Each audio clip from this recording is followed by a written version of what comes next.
Тигр по кличке Ричард, который провел в тесной металлической клетке долгие 15 лет, наконец был спасен и перевезен в специализированный центр реабилитации, где для него готовили совершенно новую жизнь. Никто не мог с уверенностью сказать, как он поведет себя, когда впервые за столько времени ощутит настоящую свободу и окажется вне привычных стен. В тот момент, когда створка его временного укрытия начала медленно подниматься, в воздухе проскользнул легкий ветерок, и это стало для Ричарда первым сигналом перемен. Для него это означало начало иной главы, и все присутствующие невольно замерли, стараясь не спугнуть этот важный момент. В проеме показалась изможденная морда, и люди вокруг, казалось, даже перестали дышать, боясь нарушить тишину. Это был по-настоящему значимый момент как для самого «Тигра», так и для сотрудников фонда «Дикая планета», которые приложили огромные усилия для его спасения. После короткого колебания тяжелая лапа осторожно коснулась земли, покрытой густой и мягкой травой, и это стало его первым шагом в новую жизнь. Ричард опустил взгляд, словно пытаясь осмыслить происходящее, и было видно, что он не понимает, как реагировать на эти непривычные ощущения. Впервые он почувствовал под собой живую землю, которая пружинила под его весом, и это вызывало у него явное замешательство. Люди с трудом сдерживали эмоции, наблюдая за тем, как взрослый хищник растерянно осваивает простейшие вещи, которые для других животных являются обычными. Этот тигр не должен был провести лучшие годы своей жизни в заточении, но судьба распорядилась иначе. К своим 15 годам он так и не узнал, что такое простор и настоящая свобода передвижения.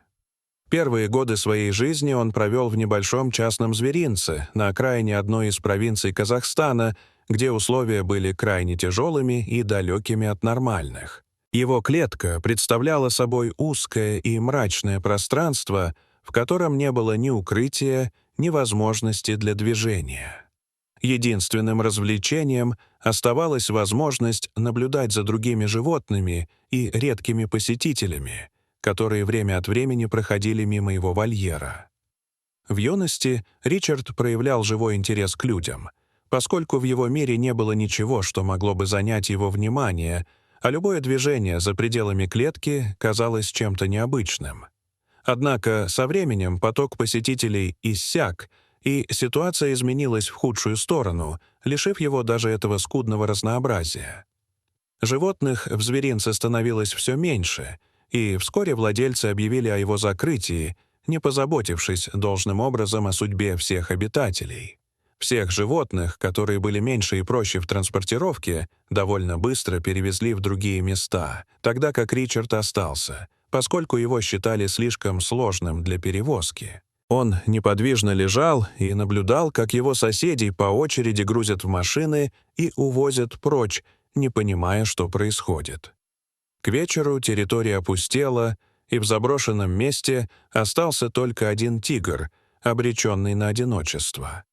Он сидел у решетки и ждал, надеясь, что за ним тоже придут, но время шло, а ничего не менялось.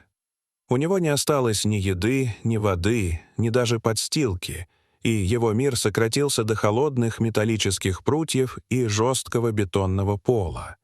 Дни сменялись неделями, и он продолжал смотреть в пустоту, не теряя слабой надежды на спасение. Со временем местные жители узнали о его положении, и несколько неравнодушных людей начали приносить ему еду, чтобы он не погиб от истощения. Никто не знал, куда его можно пристроить, а официальные службы не проявляли к его судьбе никакого интереса. Когда зверинец еще работал, его мощный рык разносился далеко по округе, но теперь наступила гнетущая тишина, в которой не было ни звука. Он слишком долго звал на помощь, не получая ответа, и в конце концов просто перестал это делать, словно смирившись со своей участью. Одиночество стало для него невыносимым испытанием, которое медленно разрушало его изнутри. Зимы в этом регионе были холодными и суровыми, И без нормального укрытия Ричард тяжело переносил морозы, что еще больше ослабляло его организм. Так прошло 5 долгих лет, наполненных пустотой и однообразием. Несмотря на то, что ему регулярно приносили еду, его существование нельзя было назвать полноценной жизнью, поскольку он был лишен всего остального. Его шерсть потускнела и свалялась, взгляд стал пустым и безжизненным, а интерес к окружающему миру полностью исчез. Когда ему исполнилось 15 лет, люди начали всерьез опасаться, что он долго не проживет в таких условиях. Никому не хотелось, чтобы такое величественное животное закончило свою жизнь в полном забвении и одиночестве. Он прожил немало лет, но так и не узнал, что значит быть свободным и жить в нормальной среде. Одиночество за решеткой было недостойно такого сильного и красивого существа, и это понимали все, кто узнавал его историю. Однако судьба все же решила вмешаться, и ситуация начала меняться. История о забытом тигре распространилась далеко за пределы страны, привлекая внимание неравнодушных людей. О ней узнали в международной организации «Дикая планета», которая занимается спасением животных, оказавшихся в беде. Специалисты быстро поняли, что времени на раздумья нет, и начали срочно организовывать спасательную операцию. Когда команда прибыла на место, увиденное произвело на них тяжелое впечатление, поскольку условия были действительно ужасными. Пространство, в котором жил Ричард, оказалось крошечным и совершенно непригодным для жизни крупного хищника. Этот сильный и красивый зверь провел здесь всю свою жизнь, не имея возможности увидеть мир за пределами клетки. Он никогда не видел открытых пространств, не чувствовал земли под лапами и не имел ни малейшей возможности для нормального существования. У него не было ни игрушек, ни укрытия, ни общения, и его жизнь была лишена любых стимулов. Более того, велика вероятность, что он никогда не встречал других тигров и не знал, как взаимодействовать с себе подобными. Самым страшным было то, что последние 5 лет он провел в полном одиночестве, без какого-либо контакта с окружающим миром. Стало очевидно, что действовать нужно немедленно, не откладывая спасение ни на день. Местные жители рассказали, что он родился прямо в этом зверинце и сразу был разлучен с матерью, не получив даже минимальной заботы. Он не знал, что такое семья, не испытывал материнского тепла и никогда не играл с другими тигрятами, как это происходит в природе. Его жизненный опыт был ограничен стенами клетки, и это сильно сказалось на его поведении. Когда спасатели подошли ближе, они увидели его, забившегося в самый дальний угол, где он лежал неподвижно. Он даже не открыл глаза, когда они начали говорить с ним, и это выглядело так, словно он полностью утратил интерес к происходящему. Казалось, что он окончательно потерял надежду и просто существовал, не ожидая ничего хорошего. В свои 15 лет он считался уже старым животным, особенно с учетом тех условий, в которых он жил.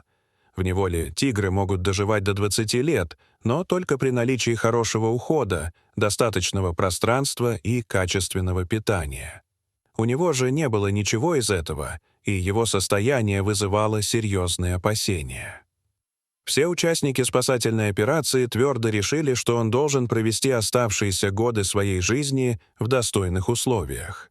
Главной задачей стало организовать его безопасное перемещение в подходящее место, где он сможет восстановиться. Команда начала активно заниматься оформлением документов и поиском оптимального варианта для его размещения. После множества переговоров и согласований было принято решение перевести его в природный заповедник в Индии, где для него были созданы хорошие условия. Выпускать его в дикую природу было невозможно, поскольку он не обладал необходимыми навыками выживания, но охраняемая территория давала ему шанс на нормальную жизнь. Возникли сложности с организацией транспортировки, однако в итоге крупная авиакомпания согласилась помочь в этом деле. Следующим этапом стало обеспечение безопасности во время длительного перелета, что требовало особого подхода. Для него изготовили прочный контейнер, который покрасили в светлый цвет, чтобы снизить нагрев от солнечных лучей. Внутри использовали специальные успокаивающие ароматы и препараты, которые должны были снизить уровень стресса во время перевозки. Все процедуры проводились максимально аккуратно, чтобы не причинить животному дополнительного дискомфорта. В день отправки погрузка прошла спокойно и без осложнений, что стало хорошим знаком для всех участников операции. Создавалось впечатление, что Ричард интуитивно чувствует, что его ждет нечто лучшее, и потому не сопротивляется. Для команды этот перелет тоже был необычным, поскольку ранее им приходилось перевозить группы животных, а не одного крупного хищника. 2 сотрудника сопровождали его в самолете и не могли сдержать улыбки, понимая, что остальные пассажиры даже не догадываются о необычном попутчике. По прибытии стало ясно, что он хорошо перенес дорогу и находится в относительно стабильном состоянии. Теперь начинался самый сложный этап — адаптация к новой среде, которая кардинально отличалась от всего, что он знал раньше. Он, привыкший к тесной клетке, оказался на огромной территории с травой, деревьями и множеством новых запахов и звуков.